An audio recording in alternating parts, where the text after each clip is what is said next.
انا سمعت يا ده اشرف ان انت بتقول عليا اني حرامي. انا يا معلم عمره ما حصل. ازاي انت هتحور يا حبيبي؟ وايه دليلك انك ما قلتش كده؟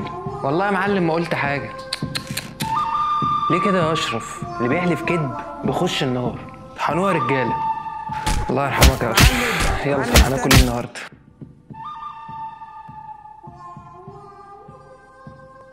الله يرحمك يا اشرف.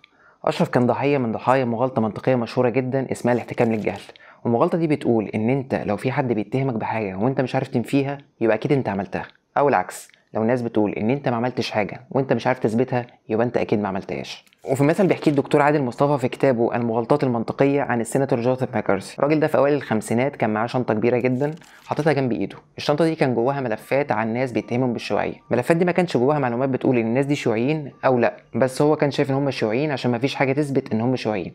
زي ابوك كده لما يلاقي العربيه مخبوطه الصبح ويقول مين اللي خبطها واول حد يجي في دماغه هو انت. المهم الراجل كان بيجيب الناس دي وكان بيقعدهم معاه وكان بيقول لهم اثبتوا لي ان انتم مش شيوعيين. فالناس كانت بتقع جوه حفره المغالطه المنطقيه ديت، وكانوا بيحكوا له هم بيعملوا ايه في حياتهم، يعرفوا مين، بيروحوا فين وبيجوا منين، بيشتغلوا ايه، وكانوا بيقولوا له كل معلوماتهم. لكن اللي كان بيحصل ايه؟ هل كان بيقتنع؟ لا، كان بياخد المعلومات ديت ويقلبها ضدهم، وكانت بالنسبه له اثبات ان هم شيوعيين بالفعل والناس اللي يعرفون كلهم شيوعيين، لان هم ما ادولوش دليل ملموس وواضح ان هم مش شيوعيين. وتعالوا نشوف الفيديو ده سوا هيوصل المعلومه احسن لدماغك. قول لي بقى النضاره دي انت كسرتها ازاي؟ هو ايه اللي انا كسرتها؟ انا ما كسرتش حاجه. طب اديني بقى دليل ان انت اللي ما كسرتهاش. اديك دليل. بص يا عم، انا الصبح جمال خبط عليا خدني ونزلنا مع بعض عشان خاطر كان عايز يجيب كام طقم كده عشان خاطر مسافر، وما خلصناش غير على الساعه 11 بالليل، وروحت البيت لقيتك قاعد هنا اهو دلوقتي وبتقول لي تعالى اقعد معايا عشان خاطر نشوف مين اللي كسر النضاره. انا مالي؟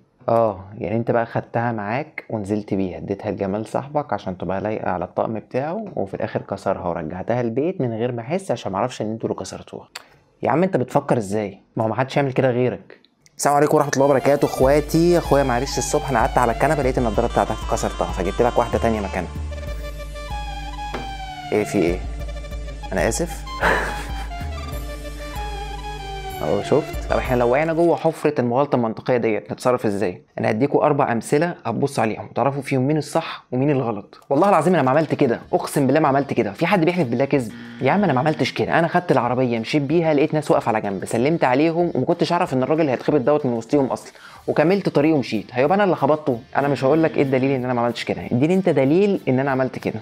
بص انا مش هرد على اللي انت بتقول عليه، خليني محترم وساكت وسلام عليكم. طبعا انتوا عرفتوا مين فيهم التصرف الصح. انصحكم ان انتوا تقروا اكتر عن المغالطات المنطقيه عشان خاطر لو وقعتوا ضمن دوامه من الدوامات المغالطات المنطقيه اللي بتحصل خلال اليوم.